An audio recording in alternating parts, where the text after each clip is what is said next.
नमस्कार विद्यार्थियों, मैं डॉक्टर मोनिका खेतरपाल आपको बीएससी पार्ट सेकंड का थर्ड पेपर ऑप्टिक्स पढ़ा रही हूँ।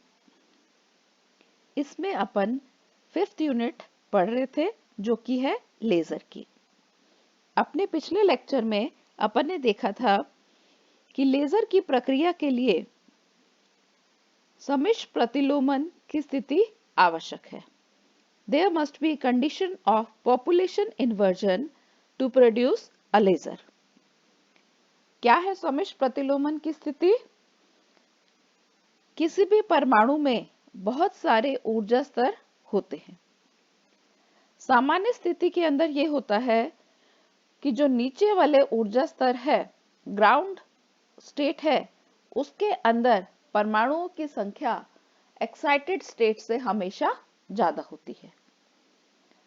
सम्मिश्र प्रतिलोमन की स्थिति में उल्टा होता है, अर्थात ऊपर वाले ऊर्जा स्तर में परमाणुओं की संख्या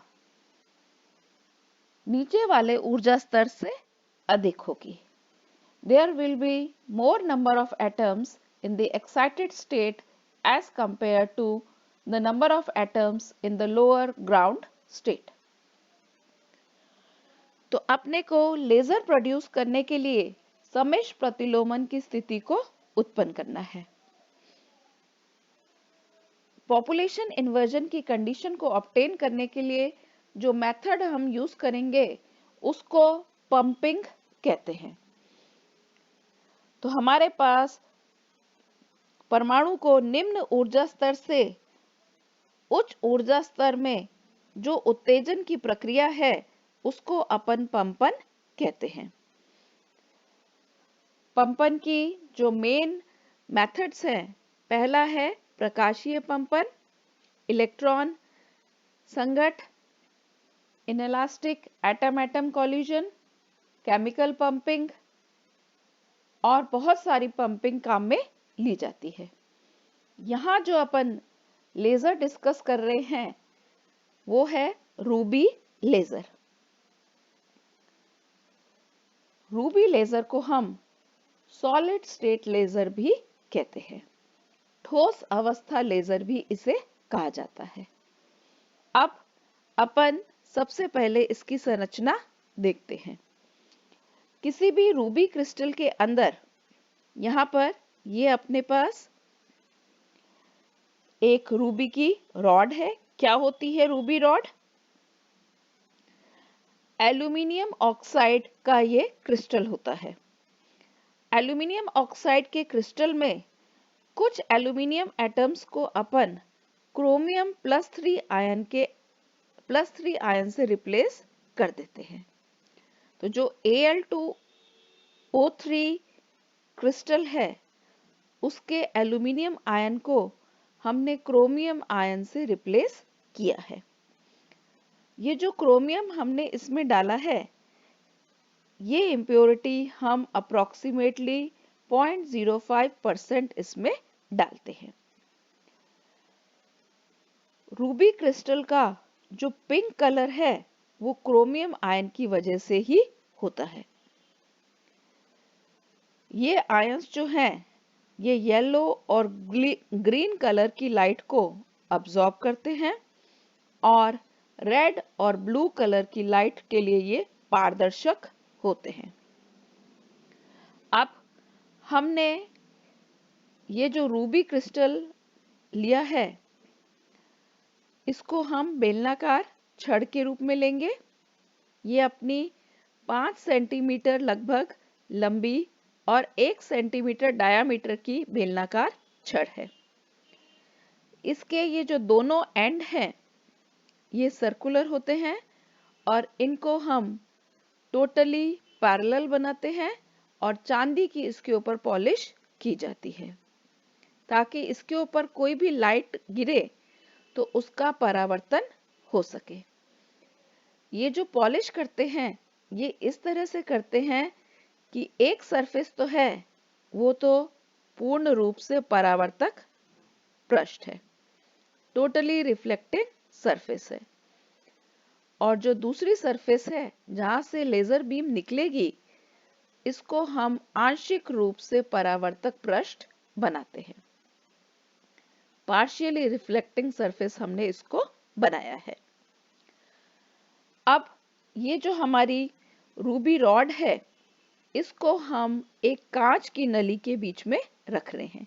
ये अपने पास कांच की नली है, इसके बीच में अपन ने इसको रखा हुआ है। अब इस कांच नली के ऊपर ये हेलिकल शेप की एक दूसरी नली होती है। इस नली के अंदर ज़ीनॉन गैस हम डालते हैं। ज़ीनॉन गैस को एक पावर सप्लाई से अपन कनेक्ट करेंगे। अब इसमें बहुत ज़्यादा हीट प्रोड्यूस होती है, तो इसको ठंडा करने के लिए इसके ऊपर एक दूसरी नली भी लिपटी हुई होती है, जिसके अंदर हम पानी प्रोवाइड करेंगे ताकि हम इसको आसानी से ठंडा कर सके। तो ये अपने पास इस रूबी लेजर की संरचना है। अब अपन इसकी वर्किंग को देखेंगे। रूबी लेजर के अंदर अपने पास 3 एनर्जी स्टेट्स होते हैं। फर्स्ट एनर्जी स्टेट, जिसको हमने 1 से दिखाया है, ये तो अपना ग्राउंड स्टेट है। इस ग्राउंड स्टेट के ऊपर ये जो 2 एनर्जी बैंड्स हैं, ये ब्रॉड एनर्जी बैंड्स हैं। इनको हम 3A और 3B एनर्जी बैंड कह रहे हैं। 1 और 3A और 3B के बीच में एक दूसरा एनर्जी बैंड है जो कि स्प्लिटेड है, जिसको कि हमने 2 से रिप्रेजेंट किया है। ये मेटास्टेबल स्टेट अपनी है। इसमें 2 ऊर्जा स्तर हैं, उनके बीच में जो ऊर्जा अंतराल है, the energy difference is 29 centimetre inverse. अब हम क्या कर रहे हैं?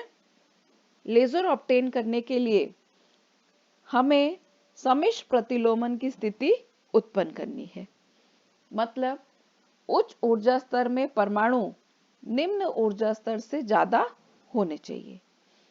तो हमारे पास सामान्य स्थिति के अंदर परमाणु जो है वो नीचे वाली स्टेट मतलब 1 के अंदर होते हैं, जिसको हमने ग्राउंड स्टेट को हमने 1 से दिखाया है।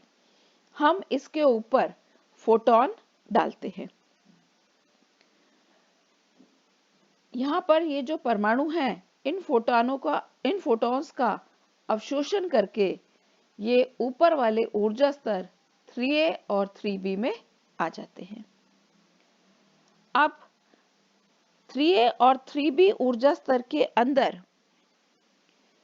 ये परमाणु सिर्फ 10 की पावर -8 सेकंड तक रह सकता है। इसको हम उसकी लाइफ टाइम, जीवन काल कहते हैं। इस लाइफ टाइम के बाद क्या होता है? परमाणु अपने आप ही नीचे वाली ऊर्जा अवस्था के अंदर आ जाता है। तो हमारी उत्तेजित अवस्था में परमाणु 3A और 3B में है। अपनी अधिक ऊर्जा, जिसको हमने यहाँ डेल्टा E से रिप्रेजेंट किया है, अधिक ऊर्जा डेल्टा E एमिट करके मेटास्टेबल स्टेट 2 के अंदर आ जाता है। अब इस मेटास्टेबल स्टेट के अंदर मिड स्थायी स्तर के अंदर परमाणु 10 की पावर -3 सेकंड तक रह सकता है। 10 की पावर -3 सेकंड, इसको अपन कंपेयर करें जीवन काल 10 की पावर -8 सेकंड से, तो यहाँ पर परमाणु लंबे समय 10 की पावर +5 गुना ज्यादा अधिक समय रह सकता है। इसीलिए इस स्टेट को अपन मिड स्थायी अवस्था या मेटास्टेबल स्टेट भी कहते हैं, क्योंकि यहाँ पर परमाणु कुछ अधिक अवस्था के लिए रह सकता है। अब हमारे पास अगर अपन प्रारंभिक स्थिति देखें तो परमाणु हम क्या कर रहे हैं? नीचे वाली अवस्था से उनका संक्रमण हो रहा है 3A और 3B में। ये हम किस तरह से कर रहे हैं?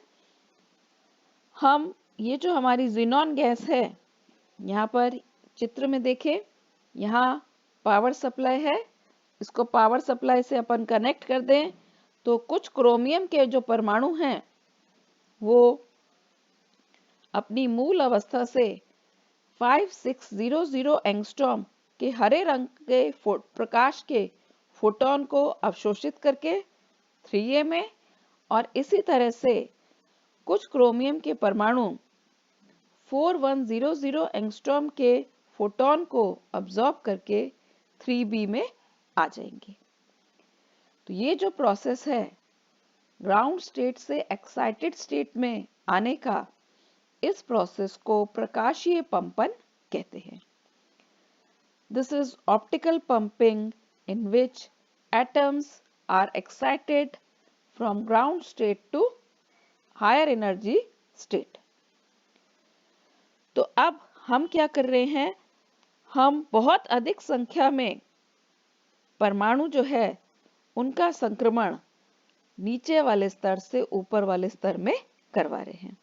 Maximum number of atoms are excited from lower energy state to higher energy state. तो घनत्व इस तरह से बढ़ा रहे हैं कि हमारे पास प्रतिलोमन की स्थिति उत्पन्न हो जाए। मतलब जो ऊर्जा स्तर 2 है, इसके अंदर परमाणुओं की संख्या ऊर्जा स्तर 1 से अपनी अधिक होनी चाहिए।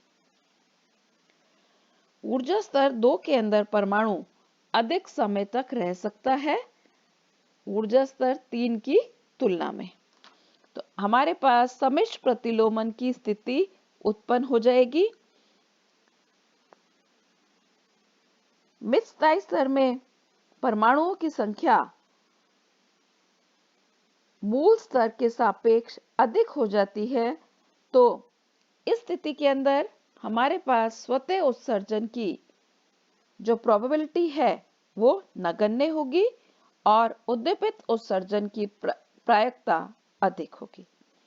That means in the condition of population inversion, when number of atoms in energy state 2 are more than number of atoms in energy state 1, then the probability of spontaneous emission will be very less as compared to the probability of stimulated emission.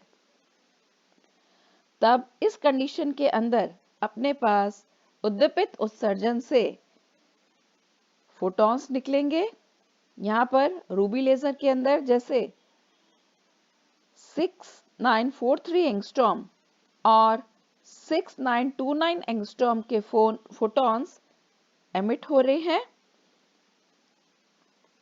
हमने यहाँ पर जो Ruby crystal के ऊपर जो photons डाले हैं, वो जनरली जो फोटॉन्स डाले जाते हैं उनको ट्रिगर करने के लिए जो तरंग दैर्ध्य हम काम में लेते हैं वो होती है 6943 एंगस्ट्रॉम। तो हमारे पास ये जो फोटॉन्स निकलते हैं ये यहाँ से वापस इनका रिफ्लेक्शन होता है, तो मल्टीपल रिफ्लेक्शन से ये एम्प्लीफाइड हो जाते हैं और 6943 एंगस्ट्रॉम वेवलेंथ वाले जो फोटॉन्स हैं इनकी प्रोबेबिलिटी 6929 एंगस्ट्रॉम वाले फोटॉन्स के कंपैरिजन में ज्यादा होती है। तो बार बार मल्टीपल रिफ्लेक्शन से अपने को एक हाईली इंटेंस लाइट मिलती है जो कि यहाँ से इस सर्कुलर सरफेस से बाहर एमिट होती है। रेड कलर की लेजर लाइट अपने को यहाँ से मिलती है। तो अपन ने आज ऑप्टिकल पंपिंग के मेथड से लेजर लाइट को किस तरह से अपन ऑब्टेन कर सकते हैं ये अपन ने देखा। यहाँ अपन ने जो लेजर यूज की है दैट इज रूबी लेजर और इस रूबी लेजर को अपन सॉलिड स्टेट लेजर भी कहते हैं। Thank you students for watching.